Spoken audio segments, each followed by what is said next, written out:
그 정신분석에서의 가장 기본적인 가설이 어떤 것인가 할 때, 우선 사이코애널리틱 티어리라고 하는 것이 무엇인가 할 때, 정신분석적인 이론은 우리의 정신적인 기능, 멘탈 펑셔닝, 정신적인 기능과 정신적인 발달, 멘탈 디벨롭먼트, 우리에게 정신적인 기능과 정신적인 발달과 관련한 가정들의 집합체다. 우리 마음에는 어떤 기능이 있고, 그리고 이 마음은 어떻게 발달해 가는가 하는 것에 대한 여러 가지 가설들이 모아진 것이 정신분석적 이론이다. 이렇게 이해를 우선 하는 게 중요하겠죠. 그래서 여기서 하이파서시스라는 말을 여러분들이 알아들어야 돼요. 여기서 사이언스라는 얘기하고 관련되는 건 우리가 추루라고 하는 게, 추루스라고 진리가 뭐냐 하는 것을 과학적인 추루스를 언더스탠드, 과학적인 진리는 현재까지 가지고 있는 어떤 설명 중에 아직은 그것이 틀렸다는 어떤 이론이 나오지 않은 상태에서 가장 잘 설명해낼 현상을 가장 잘 이해할 수 있는 어떤 접근 방법을, 그것을 가설이라고 그래요. 근데 이걸 추루스라고 보는 거예요. 사이언티픽 추루스는 절대 불변의 진리가 아니라는 걸 우선 이해해야 돼요. 절대 불변의 진리를 추구하는 것은 과학이 아니다. 현재까지 가진 여러 가지 언더스탠딩 중에, 여러 가지 이론 중에 가장 믿을 만한 이론을 보통은 진리라, 추루스라고 이렇게 이해를 하는데요. 그래서 어떤 면은 여러 가지 이론들을, 하이파서시스라는 말을 우리가 즐겼어요. 과학적인 사고방식에서는 가설이라는 얘기예요. 너무 이걸 절대 진리화하는 것을 방지하기 위해서 하이파서시스라는, 여러 가지 가설들이 있는데 그 가설 중에 우리의 멘탈 펑셔닝, 마음의 기능이나, 그리고 멘탈 디벨롭먼트, 우리의 마음들이 어떻게 발달을 하는 것인가에 대한 여러 가지 가설들을 모아놓은 것이 정신분석 이론이다. 이제 이렇게 이해하면 되겠죠. 그래서 마음의 기능을 이해하고 마음이 어떻게 발달하는가에 대한 이론들이라고 이해를 하면 굉장히 어렵게 생각하는 정신분석적 이론이라는 걸 이해를 할 수 있겠죠. 그리고 이것은 일반 심리학, 제너럴 사이콜로지의 하나의 부분이라는 거예요. 일반 심리학이 왜 여기서 중요하냐면, 보통 사이코애널리시스를 정신병리학으로 이해하는 경우들이 꽤 많기 때문이에요. 그래서 정신분석적 이론은 사이코패스알라지, 정신병리학뿐만이 아니고 건강한 사람들의 기능에 대한 이론도 포함된다는 얘기예요. 그 정상적이거나 패살라지컬하거나, 거기에 마음의 기능들은 공통적으로 적용되는, 사이코애널리틱 티어리는 정신병리를 가진 사람들에게만 적용되는 이론이 아니고 건강한 사람들에게도 적용되는 이론이다. 이제 이렇게 본다면 이게 일반 제너럴 사이콜로지라는 얘기하고 이해할 수 있겠죠. 그 일반 심리학, 우리 인간의 심리를 이해하는 여러 가지 방식들이 있겠죠. 여러 가지 심리학적인 접근들이 있죠. 심리학적 접근 중에 그 중에 하나인데, 정신분석 이론이라고 하는, 정신분석 이론이 이런 일반 심리학 중에 심리학에 대한 가장 기여도가 높은 이론이다. 심리학 내에서의 가장 근간이 되는 이론이다. 그래서 여기서 굉장히 중요한 것이, 찰스 브레너 얘기 속에 이게 정신분석 이론은 단순히 정신병리학이 아니고 일반 심리학이라고 하는 부분, 이것 때문에 내가 찰스 브레너를 굉장히 처음부터 중요하게 생각하고, 정신분석이나 라이프 코칭 쪽에서 제가 찰스 브레너를 근간으로 여러분들에게 많은 설명을 하고 있는 게 이 얘기예요. 우리는 정신분석을 너무 정신병리학으로만 이해하고, 얼마나 힘든 사람들을 돕는 데 사용될 수 있는 이분들의 병리적인 것이 어디에서 왔고 그걸 어떻게 도와줘야 되는가 하는 네, 그런 쪽의 이론들도 굉장히 중요하지만 여기에 작용하는 어떤 정신분석의 원리, 마음의 기능, 여기서 멘털 펑셔닝이나 멘털 디벨롭먼트는 모든 사람에게 적용된다. 이것을 우선 이해해야 됩니다. 그래서 치료자가 내담자를 볼 때 저 사람은 나하고는 전혀 다른 종류의 사람이라고 이해하는 것부터가 우리가 벗어나야 된다. 나하고는 전혀 다른 사람이라고 이해한다면 벌써 접근법이 다르죠. 저 사람도 나하고 같은 심리 구조를 가지고 있는데 찰스 브레나식으로 얘기하면 이분은 그 상황 속에서 대처하는 방법 혹은 타협형성, 컴프로마이스 포메이션을 잘못하고 있는 것이다. 그러니까 여러분들이 위급한 상황에서 안전한 탈출구를 찾는 사람이 있고, 그러니까 어쩌면 계단을 화재가 났는데 조금 높긴 하지만 계단을 따라서 천천히 내려가서 안전하게 대피하는 사람이 있고, 어떤 사람은 불이 붙은 엘리베이터로 뛰어든 사람도 있고, 어떤 사람은 10층에서 바로 아래로 뛰어내린 사람도 있다는 얘기야.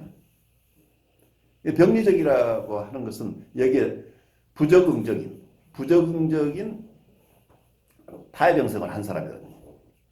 오늘 내일 우리가 타협형성의 얘기를 많이 들을 텐데 이 컴프로마이즈 포메이션이라고 하는 것은 어떤 부분에서는 어느 상황에서는 우리는 항상 우리의 역동이 원하는 걸 다 얻을 수는 없죠.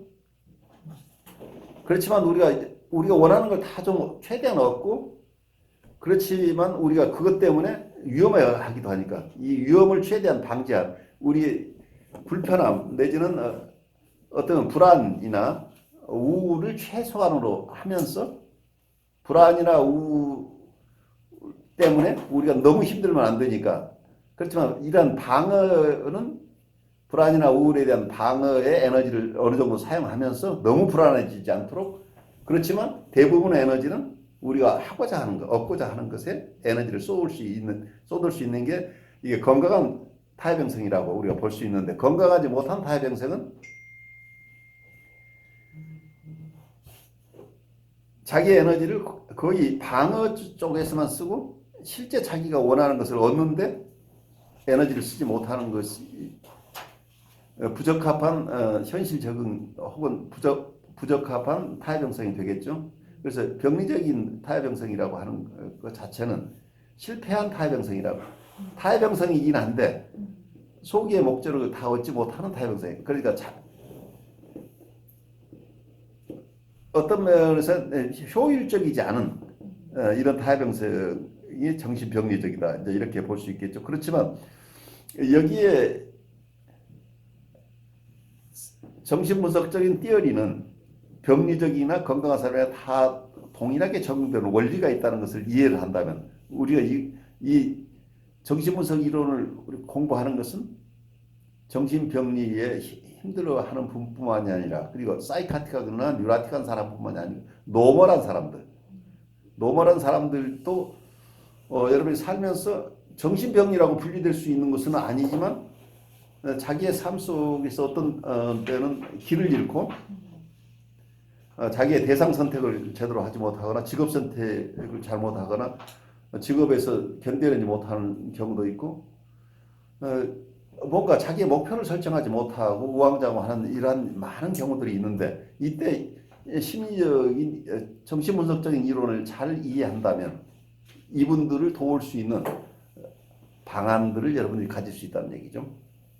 그래서 같은 이론을 잘 충분하게 배운다고 한다면 정신병리적인 입장에 있는 부분이 아니라 정상적이라고 하는 정상적인 레벨에 있는 사람이라고 하지만 실제로는 삶 속에서 많은 어려움을 겪는 분들까지도 함께 도울 수 있다고 합니다. 그런 점에서 저는 정신분석을, 제가 정신분석가이긴 하지만 라이프 코칭적인 정신분석이 필요하다고 본 이유가 이거예요. 우리는 너무 정신병리적인 측면에서 인간을 보기 시작하는 게, 이게 패턴화돼서 사람을 있는 그대로 보지 못한다는 거예요. 그러면 어느 사람이나 누구에게나 우울이나 불안은 있어요. 어떨 때는 공포도 있고, 그렇지만 그 사람한테는 그것만 있는 게 아니고 이 사람한테 그 여러 가지 강점도 있다는 이분에게는 리소스도 있고 에셋도 있는 자산들이 있는데 이 자산들을 잘 못 볼 가능성이 있어요. 우리가 정신병리적인 측면에서만 사람을 이해하기 시작하면. 근데 균형이 있게 이 사람을 있는 그대로 볼 수 있으려면 어쩌면 이 전인격적인 접근이 필요하다는 거예요. 강점과 약점을 다 이렇게 보고 어떤 병리적인 부분은 병리적인 부분에 맞게 이분을 도와주지만 이 사람의 건강한 부분이 잘 발달할 수 있도록 그리고 병리적인 부분도 병리적인 것에서 우리가 공포를 가진 사람이 공포를 느끼지 않고 불안한 사람이 불안을 덜 느끼고 우울한 사람이 우울을 덜 느끼는 것만 가지고 우리가 충분하게 도와줬다고 할 것인가. 정신병리학이라고만 우리가 가지고 있다고 한다면 우리가 적당하게 아픈 것, 너무 심하게 안 아픈 것으로 우리는 일이 다 끝났어요. 보통 사람이 가지고 있는 어떤 디스트레스라고 할까요? 보통 사람이 겪는 정도의 어려움을 겪고 사는 사람은 정상적인 사람이고 이 정상적인 사람 레벨만 가면 우리가 할 일이 끝났다고 생각할 수 있죠. 심한 불안과 우울이 끝났으면 끝났다고 얘기할 수 있는데 라이프 코칭적인 측면에서 정신분석을 보라고 제가 여러 번 얘기하는 것은 우리는 아픈 것을 더 이상 느끼지 않거나 아픈 것에서 벗어나는 것으로 건강해진 게 아니고 아픈 것을 벗어나서 컨스트럭티브하게 실제로 자기가 원하는 삶을 살 수 있어야 건강한 거라요. 그래서 뭐 다른 쪽 얘기로 한다면 어쩌면 여기서 찰스 브레나식으로 얘기한다면 자기의 욕동을 최대한 만족시킬 수 있어야 된다는 거예요. 자기가 가진 드라이브를 최대한 만족시킬 수 있도록 한다는 얘기는 너무 어쩌면 내가 찰스 브레너를 좋아하긴 하지만 이분의 얘기는 너무 자연각적으로 얘기를 하다 보니까 또 거부 반응이 있을 수 있어요. 그러니까 욕동을 만족시킨다고 한다면 우리 여러분들처럼 신실한 사람들이 들으면 이게 무슨 얘기야? 그래서 우선 저항감이 가는데 제가 조금 인터퍼스널한 쪽에 대인관계적인 입장이나 대상관계적인 입장에서 조금 관계적인 측면에서 얘기를 한다면은 이 얘기는 똑같은 얘기지만 욕동이라는 이론을 가지고 설명하니까 그렇지만 우리 안에 트루 셀프가 있다. 아니면 휴먼 포텐셜이 있다고 이렇게 보는 견해를 가면은 우리의 트루 셀프나 우리의 타고난 귀한 탤런트가 있는데 우리가 우울하거나 불안하지 않기 위해서 이런 것에는 신경을 쓰지 못하고 우울하거나 불안하지 않은 쪽에 방어에만 우리가 에너지를 쓰고 있다고 한다면 이건 참으로 사람이 발달하는 게 아니라는 얘기죠.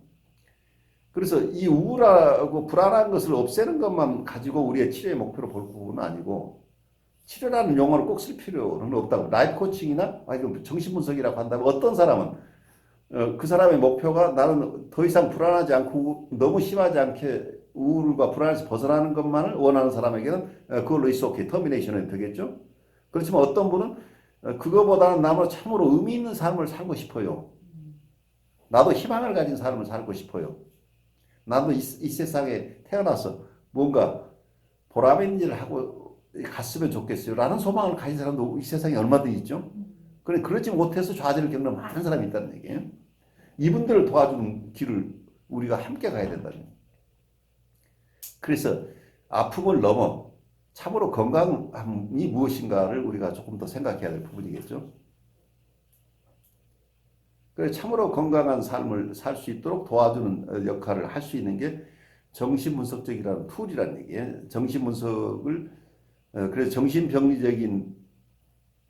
정신병리학이라고만 이해하지 말고 일반 심리학이라고 이해해야 된다고 하는 찰스 브레너의 이 견해는 이만큼 중요한 의미를 가지고 있어요.